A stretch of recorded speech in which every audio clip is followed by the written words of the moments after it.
So each version of ZBrush that comes out, each new update seems to be defined by a particular trait. I would say the last version was defined by the cloth tool. So if you had to call this the blank update, what word would you use to define this update? This would be flexibility. It's the flexibility update, because you have so many options to change things after the fact that it allows you to experiment even more, and you're less locked into anything. So it's that flexibility, I think, is the main theme of this update. So same question to you, Tomas. What would you define this new update? I think flexibility. I agree with Eric. I think flexibility really is the feeling that we get, because we've taken a bunch of tools that have had some history in ZBrush and completely tied them to different tools that were available in ZBrush, and like the expansion of history and polygrouping is just awesome. All right, well, let's see some of that. I want you to tell me what your favorite new tool in this update is. Okay, it's a hard one to pick, but if I had to choose my absolute favorite, I think it is the masked by change points. So what this means is if I go in, so I'm working on this little, playing with the scorpion cuff idea that I've been knocking around forever. And so these are just kind of variations of the same model. And as you can see, it's already been posed. So I made this model months and months and months ago, not in the new version. So this is an older model, but I'm going to use the new features on this older model. So if I go in here and I want to decorate some stuff and add some cool details to it. So I'll just use the Damien standard brush to start with. So I'm just going to kind of like, actually let's get a little bit bigger there. Okay, so let's say I draw some kind of crazy design or whatever. Right? So I've drawn that in there.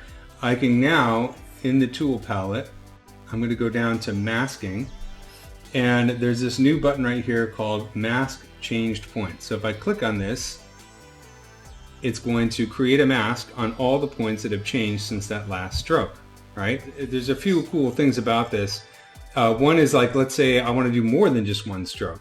So this uses undo history as part of the feature. So I'm going to go back a few steps.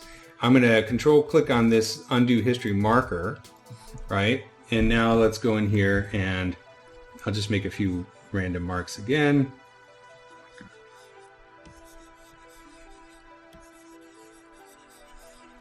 All right, and then mask changed points. So it's masked all of them because it's paying attention to everything that's happened after that stored undo state. Also, as a side note, you can also go in here to polygroups and polygroup changed points as well.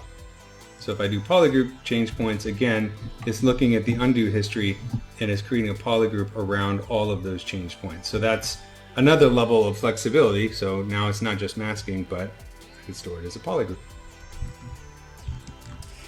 Same question to you, Tomas. What's your new favorite tool in this update? I would say knife tool, probably. I think it's the most universally useful tool that we've needed for a long time, and they've taken the trim brushes and really turned them into incredibly useful tools. Remember, there used to be a lot of distortion when you made chopping, and that's no longer the case. Here, let me show you what we got here. So I really love the knife brush because it has brought the trimming tools into incredibly useful and much more accurate tools. If you remember, if we came in and did something like this, very often we would have those bridges. You know, it wasn't a sharp, clean cut. And as opposed to the trim tool, which leaves a non-quad mesh, this leaves a nice sculptable quad mesh, which is really cool. Now, the other thing they brought in is this B radius button. And as we come in, I'm going to hold it down, let go, and then I'm going to tap to change my shapes. And boop. And the radius of my brush, it now just uses the radius of the brush to determine what it's trimming or cutting. Or you can do it the other way. You can come in and then hold down Alt before you release it, and you can see that it's now, let's auto group, boop, it's now created two different objects with that space. So for cutting parts up for molding or printing, or also just generating cutters, like for other tools, like you know that you're going to want this shape, you can now take that and use that as a Boolean cutter. So it's a very good way of generating a chopped up part and or pieces that you will then in turn to use to chop up other parts. So it's just really awesome. That's a really interesting use of flexibility in the new update. Now, have you developed any new processes while you were using the beta? Do you have a favorite new process? Yeah, this sort of builds on what we were just talking about. It's this new option also found in the masking palette called Flip by Posable Symmetry, right? So this particular model is, you know, when I originally modeled it, it was perfectly symmetrical. So this feature is dependent on the topology. The topology has to be symmetrical. So this piece, even though it's posed differently, does match the topology of this piece. So that's important to understand. But basically what it does is, I'm going to go back to my layer brush here and to set the freehand. And if I just do, I'm going to do a simple mask. So I'm just going to hold the control key and paint a mask right here. All right, some kind of squiggly design. And now if I choose Flip by Posable Symmetry, there we go. So now we have this mask over here. So again, since I've already posed this, that doesn't necessarily mean I have to go back to an unposed version to make symmetrical edits. So let's clear that mask. And just to speed things up a little bit, let me go down one level of subdivision so it's 3 million points, not 14 million. So now let's combine that with the masked change points. So I'll use the layer brush here and let's get a little bit more intensity here and a little bit of the focal shift. So it's not so, there we go. So let's say I do something like this, and now I'm going to do in the masking palette, mask changed points. I decide I like this, but I want to have it also symmetrical on the other side. So now I could do Flip Posable Symmetry. Right, and now the mask is over here. Control I to invert the mask, and I could actually just do drag rect and pull this out. Right, so maybe that's a little bit too strong, but what we can do, of course, I'm going to undo that. We can play with thick skin, which is introduced a couple versions ago. This kind of sets an upper limit on how far the stroke will go. So if I turn on thick skin and let's set the value to like 5, then I can pull this out, do a little smoothing, and they match.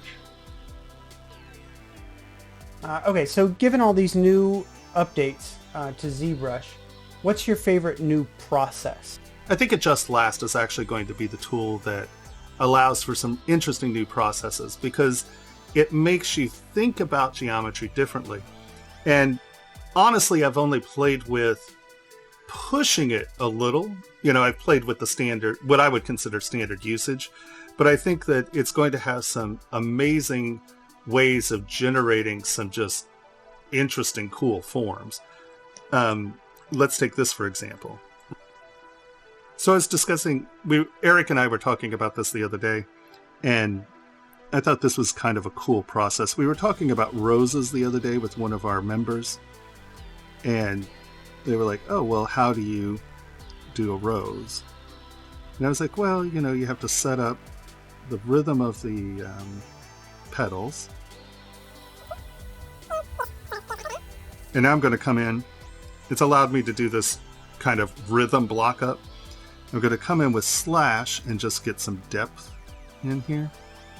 And the nice thing that slash does is it has sort of soft edges, so it makes the petals thick, or it's creating sort of petal thickness.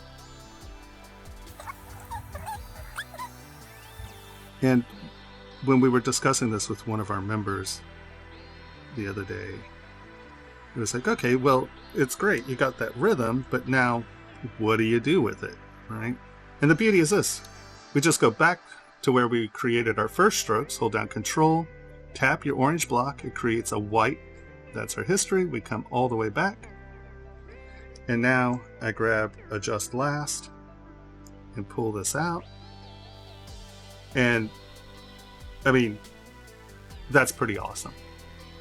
You know, that gives you a huge jump on the process of creating something like a rose or the such. So if you want to do something geometric, you could just come in, change your history state to here, come in, do something that's sort of square, straight or flush, and you can use this to really accentuate the stroke you just did, as opposed to just hitting one where the stroke repeats.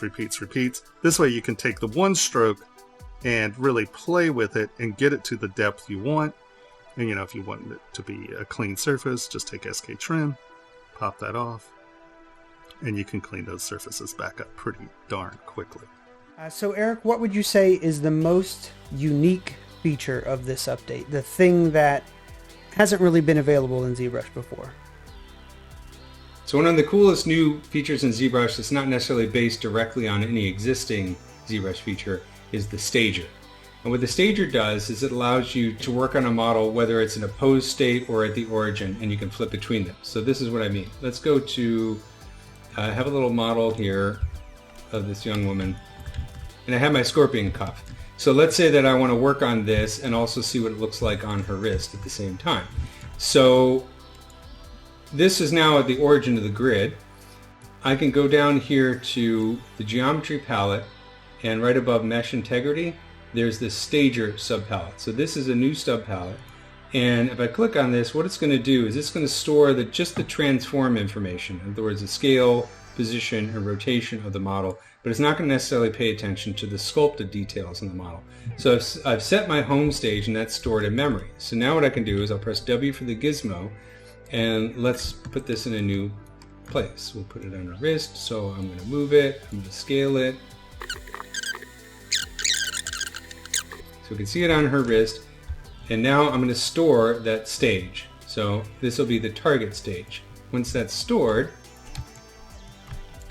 I can now use this switch stage button to flip between those two. So now it's back in this original point, and I could sculpt some details on here.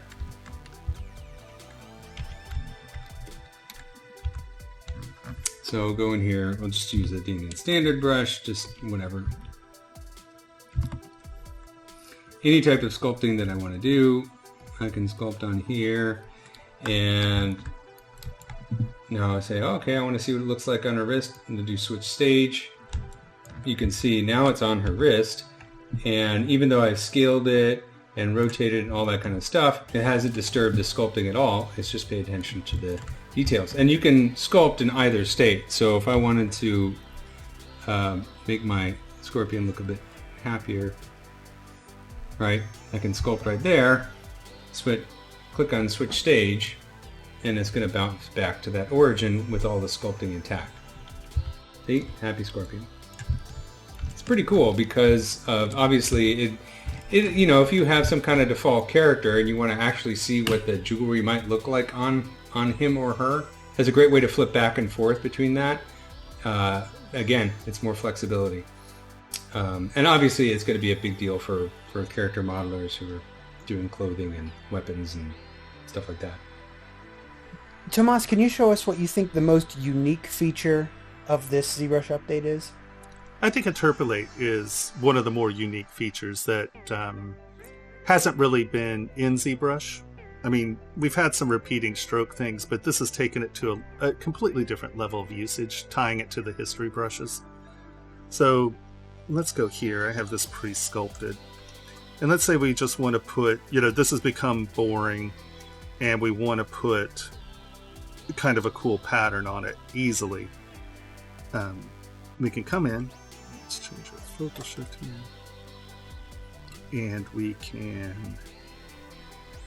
do this, mask it out, because this is the only area we want. So we mask this off, and when making jewelry, I use a lot of this stipple pattern I've made out of the form brush tool. And the thing about it is that it's sort of a random splatter pattern, and it really holds the sulfur very nicely. But as you can see, and I have a pretty even hand, you can see that as they crossed over, it gets weird spots, and this is a little lighter, and this is a little smaller. And sometimes you want something that's a nice rhythmic pattern, or you want something that's pretty symmetrical, or you may even want like a slight pattern to the speckle. So what we can do, we've masked this area off. Let's flip it. I'm going to come up here, make sure I'm above that line, come down and brush through. And then I'm going to start up here, come down and brush through. Now I'm going to hit interpolate, and you can see that I have these nice even strokes. Now the problem here is that they're too far away from one another. So we're going to undo that, and that was what, 12? So let's go to 25. 26. And hit interpolate. And you can see that we have this nice even pattern that has lines in it. Now, if you don't want the lines in it, you can always come back. We're going to just take those strokes up to, let's say, well, let's just go all the way to 100 and see what it does. Interpolate.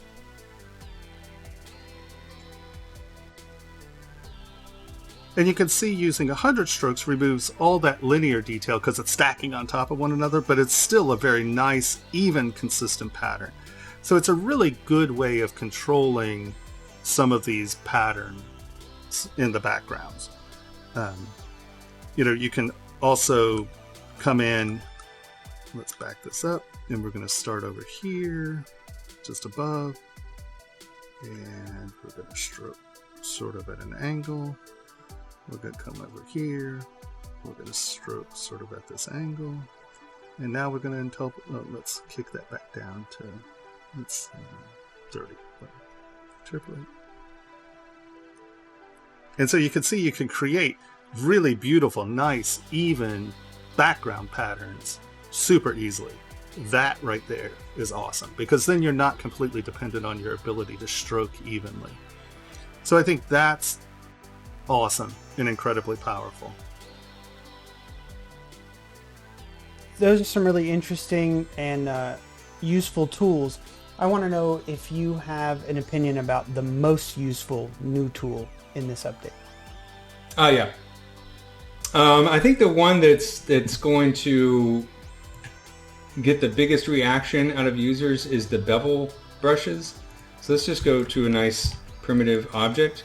So a cube going here, and I'm going to add some divisions here. I'm going to turn off smooth so we have nice sharp edges, and just divide this, get it up to like 300,000 polygons. Now if I go into draw, and there's two new brushes here, Bevel Arc and Bevel Flat. So if I choose Bevel Arc, I'm going to lower my draw size. It's a little on the insane side here. This works just like any other brush in terms it can work with symmetry. You don't have to delete lower levels of subdivision or anything like that. But basically I click here and then I draw out a line and then I go back and forth. It makes that perfect arched bevel. Now it's important to understand that what it's doing is it's literally squishing the points. So you can see I have a couple little bits right here, but you could always use Dynamesh or ZBrush to kind of fix that. But you can adjust the amount of beveling using the draw size. There's a couple ways to adjust the amount of beveling, right? So you can use the draw size as one way to do it. And you can also go in here to the brush modifier. If I go to the brush modifiers and change my modifier, let's lower this, like 6. I'll make my draw size really big. But even though I have a really big draw size, you can see how I can control the depth of that. And what's cool about this is, of course, it also works symmetrically, even with radial symmetry. So if I go in here and I'll choose Y symmetry, and let's set this to 4. right? See, so let's do that one more time. So turn off polyframe, and you can see, I mean, that's a huge deal. What happens to that brush if you go all the way to the corners? I think it works pretty well. If I go all the way here. Look at that. Yeah, I mean, so that's a big deal for what we're trying to do. And Yeah, you I'm know, going to use that constantly. yeah, and Tomas has been doing some really cool stuff with it as well. But you can see, I mean, it's so neat. I mean, the one thing that I've been playing with that I think is kind of fun, if I go in here to cylinder 3D, I mean, this is kind of, I've already set this up so it has an inner radius, but you can use this slider to change inner radius. And then I'm going to squish this down, turn off smooth, and subdivide it a few times. It's 400,000 polygons, that's great. I mean, this is kind of fun to play with the radial symmetry. I'll go in here and turn on symmetry to the z-axis. Yes, hey, I got it right the first time. And let's set this up to, like, I don't know, 18. And then do like a mask like this. I'll invert the mask so you can get some really cool designs going with the masking. And then, you know, invert the mask and bring in my brush modifiers. There we go. And then the other Bevel brush works the same way. It's just instead of a curved brush, it's flat bevel.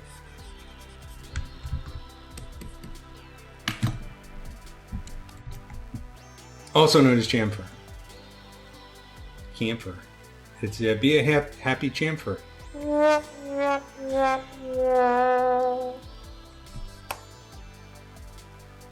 So, given this and the other features, are there any objects you can think of that just got substantially easier to make in ZBrush? Yeah. Well, unique curve links just became a much easier process. So here, let's go here. Oh. Here's our base ring. Let us make it thicker. Let's get all the geometry we can here. And so we're going to make our hole size a little thicker. Let's get it about there, because you want the thickness of the link to be able to fit in the hole. All right. We're now going to come here to twist, and I'm going to rotate this 90 degrees. And there is your basic curve. And I'm going to stretch this out, and I'm going to go W, and I am going to drag this out to where they're almost touching. I still have my hand on control, and then I'm going to release control, and I'm going to drag out. And now I know that these are my evenly spaced forms for a link. All right, we're going to come over here. We are going to stroke, so we are unmasking, and we're just going to rotate that 45 so it's straight. Right? We're going to test it against this edge. Yep, both those tips turn. And so now we have our basic curve shape, right? I am now going to drop this. I'm going to come to symmetry, and what direction are we actually facing? The easiest way to test your directionality is hit Gizmo and then hit reset orientation. I want, see the blue arrow is Z, so I know that when I come up here, I want my symmetry to be Z. I'm going to hit Q. I'm going to come to the side, and I am going to hit trim front. Get my brush fairly large, and I'm going to knock this edge off. I think I'm going to knock that edge off a little bit more. And I actually want a lot more geometry than this. So divide, divide, divide. And now when I cut this, that's going to be sharp. Okay. So I have a nice sharp edge. I'm going to change my symmetry to X. Right, is that cutting both sides? Yeah. Right. Boom. And we're just going to stroke through that so we have these other face. Right? Boom, boom. We've got the top and side done. We're going to make sure that X and Z is turned on. We are going to rotate this towards camera. And then I'm just going to go from here to here, making sure that stroke is pretty straight. And now we're just going to roll this edge off. Make sure to roll up and over. Stroke, stroke, stroke, stroke, stroke, stroke, stroke, stroke, stroke. And there you go. And now you have, you know, a really interesting curve link. At least the foundations for a really interesting curve link really fast. This wasn't that easy in the last one. Now here we're going to change it to, and we're going to take the bevel, and we're going to come in here and just make sure those green lines are sort of straight. We're going to go boom.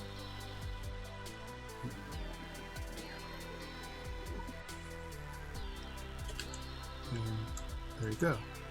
And you know, you can come back in and do this a number of times for whatever, like come in here, and we're going to take the round bevel and we can there, and knock that little edge off so it has a straight edge and a round edge. Right.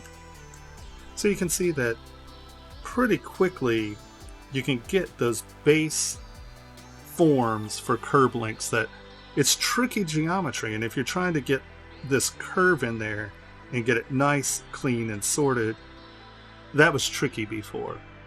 Thanks for watching. We'll see you next time. Like, subscribe, hit that bell icon to be notified about future videos.